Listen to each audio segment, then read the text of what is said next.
pessoal, tudo bem? Hoje a gente vai falar sobre marco temporal e demarcação de terras indígenas. Esse tema ganhou repercussão na mídia devido ao julgamento pelo Supremo Tribunal Federal, o STF, do recurso especial 1.017.365. Esse recurso especial deu origem ao tema de repercussão geral 1031 do STF. Vamos lá, pessoal. Primeira coisa, esse tema foi considerado um tema de repercussão geral. Então significa que ele é um tema que envolve interesses políticos, sociais, econômicos e jurídicos que transcendem a mera esfera individual dos processos do dia a dia. É algo que vai impactar na vida de toda a nação e de fato vai, ok? Vamos romper aqui um preconceito. A maioria das pessoas pensa que índios são todos iguais. Não é bem assim. Existiam diversas etnias, diversas culturas, diversos grupos indígenas habitando o Brasil quando os portugueses iniciaram o estabelecimento de uma relação intercultural mais intensa com o território que hoje a gente conhece como Brasil. E embora muitos digam que havia grupo linguístico Tupi, grupo linguístico G, isso aí a gente não deve levar em consideração tão profundamente. Certo é que eles estavam subdivididos em inúmeras tribos, muito embora algumas falassem a mesma língua, não havia a mesma identidade cultural, a identidade nacional, não havia a mesma identidade religiosa. Então a gente vai falar em cada região do Brasil, em grupos diferentes, em tribos diferentes, em culturas diferentes, em realidades diferentes, e não como se eles fossem um único povo. Sim, povos indígenas. Tranquilo? Por que eu estou falando isso com vocês? Esses povos já tinham um relacionamento intercultural entre eles muito intenso. Eles tinham suas próprias guerras, eles tinham suas próprias disputas e, como toda a sociedade, passaram por inúmeras migrações e mudanças de território. Ah, mas existem territórios tradicionalmente habitados pelos povos indígenas? Tá, Campo dos Goitacás, na região de São Paulo ali, era habitado pelos Goitacá, quando o Brasil foi descoberto. Existem outras regiões que eram habitadas por povos tradicionalmente daquele local, quando do momento da ocupação pelos portugueses, que aconteceu gradativamente. Mas antes dessa ocupação, esses povos já migravam, já mudavam de local, e depois da ocupação eles continuaram a realizar essas mudanças pelas próprias relações interculturais que existiam entre eles. Não desembarcou um navio aqui e o Brasil foi colonizado todo do dia para a noite. Não é assim que funciona. Essas disputas entre povos diferentes e essas mudanças de território aconteceram até nos fins do Segundo Império e ainda nos primeiros anos do regime militar, tá? Então a gente tem uma problemática para a gente abordar. Quando você vai fazer a demarcação de terras indígenas, você vai demarcar essa terra onde esses povos habitam atualmente, onde eles alegam que habitavam anteriormente, ou você vai desenvolver todo um estudo histórico, antropológico, étnico, cultural, para identificar aonde originariamente esses povos estavam e para onde foram removidos, por que fluxo de conflito, se conflito interno ou conflito externo provocado pelos povos colonizadores, para aí você alocar essa área e destiná-la a eles. Você viu a complexidade de se efetivar um trabalho desse?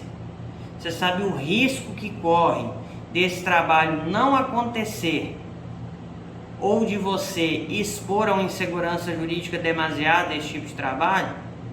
Existem locais que você não vai conseguir reassentar esses povos de forma alguma.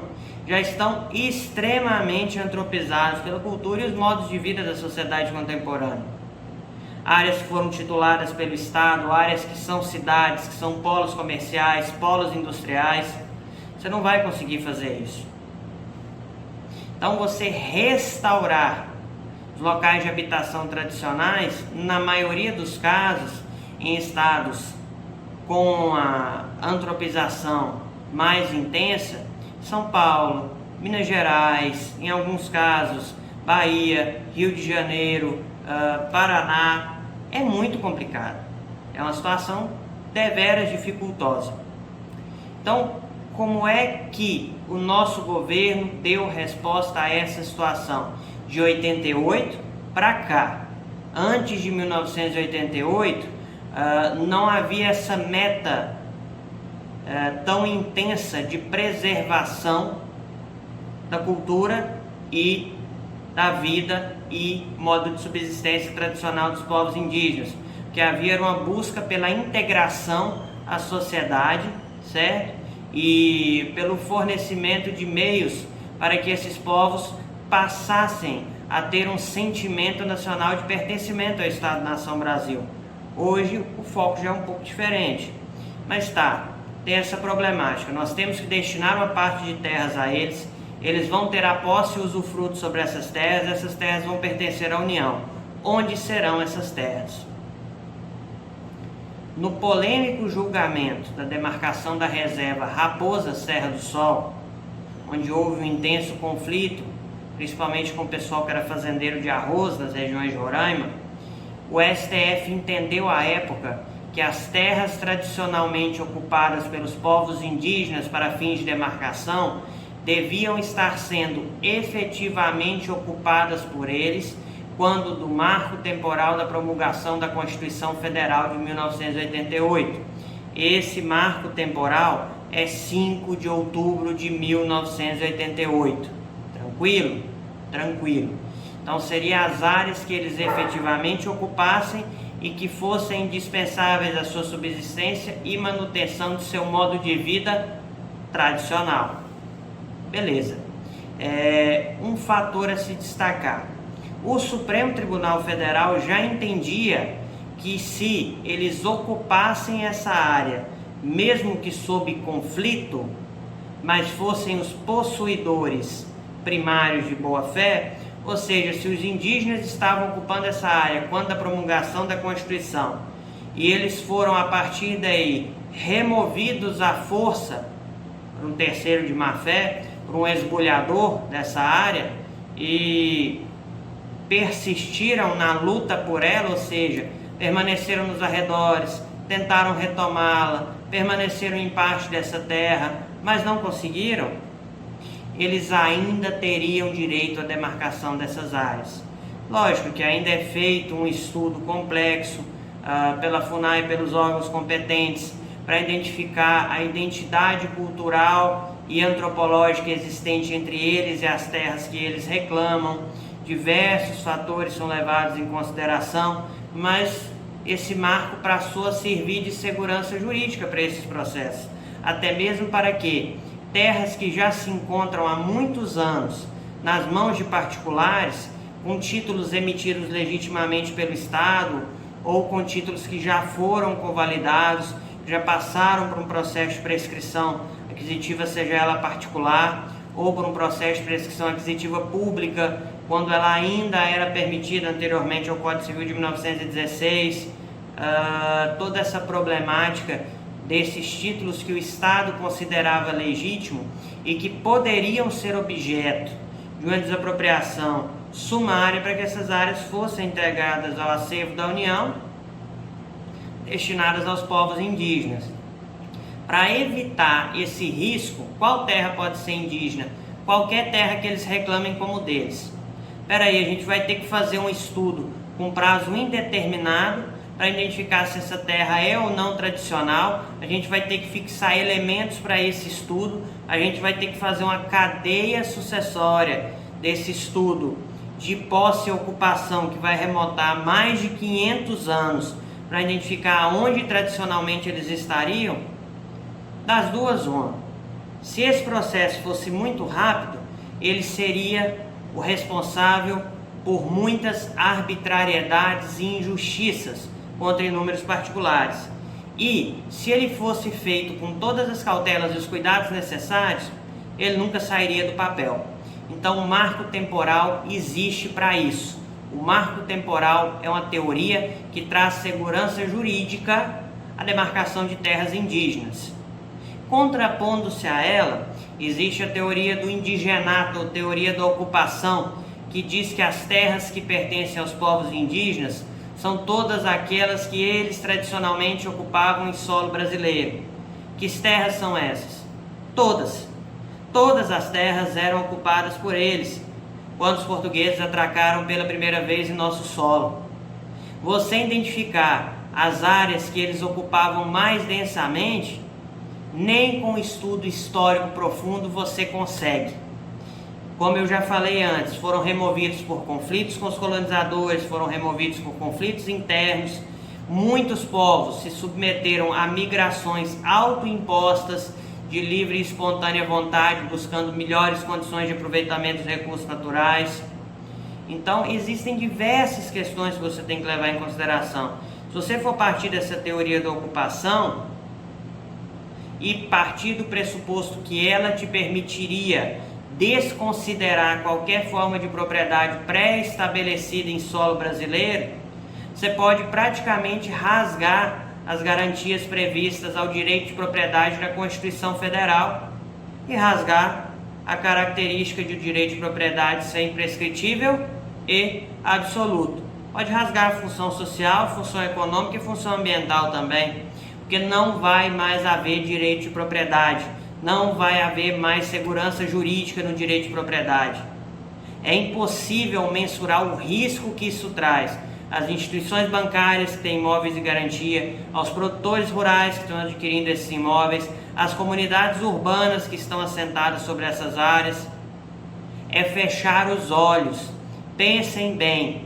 As maiorias das nossas cidades são cidades costeiras, certo? As mais bem desenvolvidas. Você quer fazer justiça, quer devolver aos indígenas as terras que eles ocupavam tradicionalmente, era o litoral. Como é que você vai restituir grandes e populosas cidades litorâneas a eles?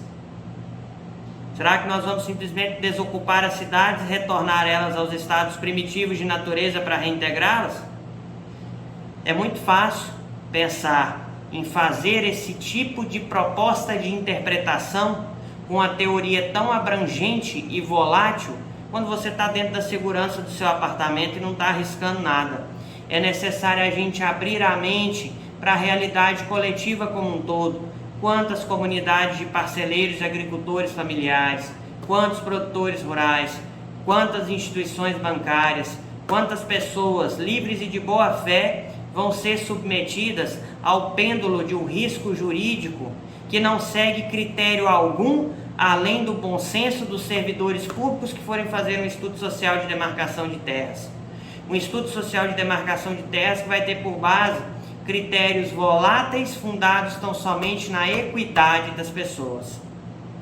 Então, pessoal, vamos refletir, vamos fazer um debate mais profundo. Não existe em todo o ordenamento jurídico qualquer espécie de direito, senão os afetos às garantias fundamentais, que seja imprescritível. E o direito dos indígenas à ocupação e manutenção de modo de vida tradicional sobre as suas terras, ele deve ser traçado mais como um paralelo ao nosso direito civil do que como um paralelo a um direito constitucional simples. Ele deve sofrer um marco temporal como limitação de um prazo dentro do qual essa demarcação pode ser reivindicada, um marco a partir do qual se considere essa ocupação como critério para demarcação. Caso contrário, a segurança jurídica que nós vamos estar estabelecidos, ela é enorme. Você não vai conseguir vislumbrar a dimensão da problemática que nós vamos estar trazendo para o nosso ordenamento. Seria a mesma coisa de que você restaurar a propriedade imprescritível e permitir que o proprietário original retomasse uma terra que é ocupada por um poceiro há 20, 30, 40 anos, já passou por 5, 6 inventários. Seria a mesma coisa que você extinguir o uso capião e a prescrição aquisitiva para as terras particulares e permitir que o proprietário que abandonasse seu imóvel por séculos e séculos o retomasse quando bem entendesse. Isso nunca houve na história.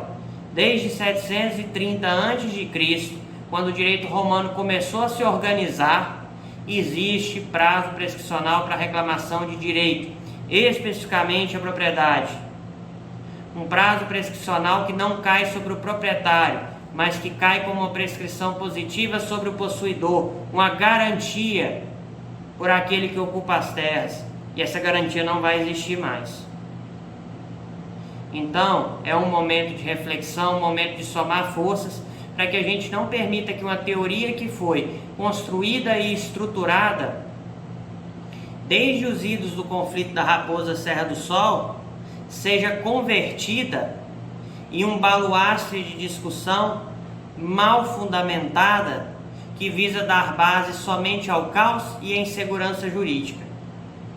Vamos ter consciência, vamos ter boa fé, vamos para as ruas e vamos compreender que o direito existe para todos, só que nós devemos assegurar um modo racional de exercitá-lo, de forma que tanto aquele que vai reclamá-lo tenha um acesso rápido e prático ao seu direito, quanto aquele que vai sofrer esse exercício tenha a segurança de saber até onde vai os limites do direito do próximo, para ter segurança jurídica nas próprias ações e nas próprias escolhas que fizer.